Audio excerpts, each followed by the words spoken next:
Sabe, é quase mágico, né? Pensar em como uma criança aprende a escrever. É uma jornada fantástica que transforma rabiscos soltos em palavras, em ideias, em histórias completas. E nessa nossa conversa, a gente vai desvendar os bastidores dessa mágica. Então, vamos lá. Tudo começa com uma pergunta que é a base de tudo. Como é que um simples traço, sabe? Um risco no papel, Exatamente como esses gestos, que a princípio parecem só rabiscos aleatórios, cheios daquela energia que só criança tem. de repente vira uma história inteira com começo, meio e fim, cheia de sentido e intenção? É essa transformação incrível que a gente vai explorar agora. E para começar essa exploração, a gente precisa falar de uma pessoa que mudou tudo: a educadora Emília Ferreiro. As ideias dela foram, sem exagero, uma verdadeira revolução. E aqui está o pulo do gato. A grande virada de chave que ela propôs foi a seguinte: em vez de a gente ficar se perguntando como eu devo ensinar, a pergunta passa a ser como essa criança aprende. É uma mudança de foco total, né? A gente passa a olhar para dentro da cabecinha dela para entender o processo. Isso significa que a criança deixa de ser vista como, sei lá, um copo vazio que o professor vai enchendo de conhecimento. Não, ela é a protagonista da história. Ela pensa, ela testa ideias, ela cria hipóteses, ela está construindo ativamente o próprio saber. Ok, mas como é que isso funciona na prática? Bom, essa construção toda acontece em fases, em etapas bem claras que a gente consegue observar. A Emília Ferreiro mapeou esse caminho em 4 grandes níveis. É uma escadinha mesmo, uma progressão super lógica que vai dos primeiros rabiscos até o domínio completo do nosso alfabeto. Olha só essa tabela que deixa tudo muito claro. Vamos pegar a boneca, por exemplo.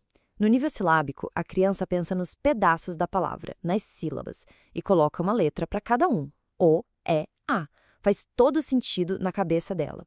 Depois, na fase seguinte, ela já começa a misturar as lógicas. E olha que demais o hipopótamo. A gente olha e pensa tá errado, mas não. É uma lógica incrível em ação. A criança está tentando representar os sons que ouve com as letras que conhece. É simplesmente genial. E isso nos leva a um ponto fundamental.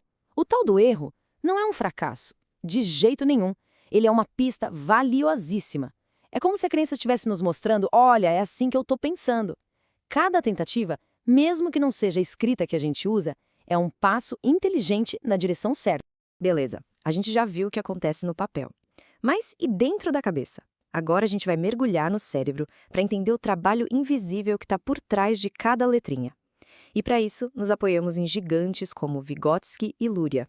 Eles trouxeram um conceito que parece complicado: as funções psicológicas superiores. Mas a ideia é simples. Pensa nisso como se fosse o kit de ferramentas que o nosso cérebro tem para aprender qualquer coisa e para interagir com o mundo. E que ferramentas são essas? Bom, a gente está falando da percepção, para conseguir diferenciar um B de um D, por exemplo, da memória, para guardar como as palavras são, da atenção, para se concentrar na tarefa e, claro, da fala e do pensamento, que são a cola que une tudo isso. E o mais incrível é que essa construção toda começa muito, mas muito antes da escola. Cada vez que uma criança brinca, desenha ou ouve uma história, ela já está afiando essas ferramentas. Ou seja, a alfabetização não começa na sala de aula, ela começa literalmente desde o berço. Então, saber juntar B com A para fazer Bá é só o primeiro passo. O objetivo final é muito maior. É algo que nos conecta com o mundo e com as outras pessoas. E para entender isso, a gente precisa separar 2 coisas: alfabetização e letramento. Pensa assim: alfabetização é aprender a decifrar o código, a parte técnica. Agora, letramento é saber usar esse código na vida real. É ler uma placa na rua, entender uma bula de remédio, escrever uma mensagem, é colocar a escrita para funcionar no mundo. Essa citação aqui é perfeita, resume tudo de forma poética. Letramento não é só sobre ler palavras num papel, é sobre entender o contexto, a sociedade. É uma ferramenta que dá poder, que ajuda a pessoa a entender quem ela é e até onde ela pode chegar. Certo? E como é esse tal de letramento no nosso dia a dia? É aí que a gente entra no universo gigantesco dos textos que nos cercam por todos os lados. Porque ser uma pessoa letrada é basicamente ter um chaveiro com as chaves de várias portas diferentes. Cada porta abre um mundo, um tipo de texto, com suas próprias regras, seu próprio jeitão. São os famosos gêneros textuais. E olha só a variedade. É uma receita de bolo, um e-mail para o trabalho, uma história em quadrinhos, um manual de instruções, uma notícia no jornal. A lista é enorme. Cada um desses textos funciona de um jeito. E o letramento é o que nos dá a capacidade de passear por todos eles sem se perder. No fim das contas, essa jornada do rabisco até a história é a jornada para se tornar parte do mundo de forma plena. E isso deixa a gente com uma reflexão, né?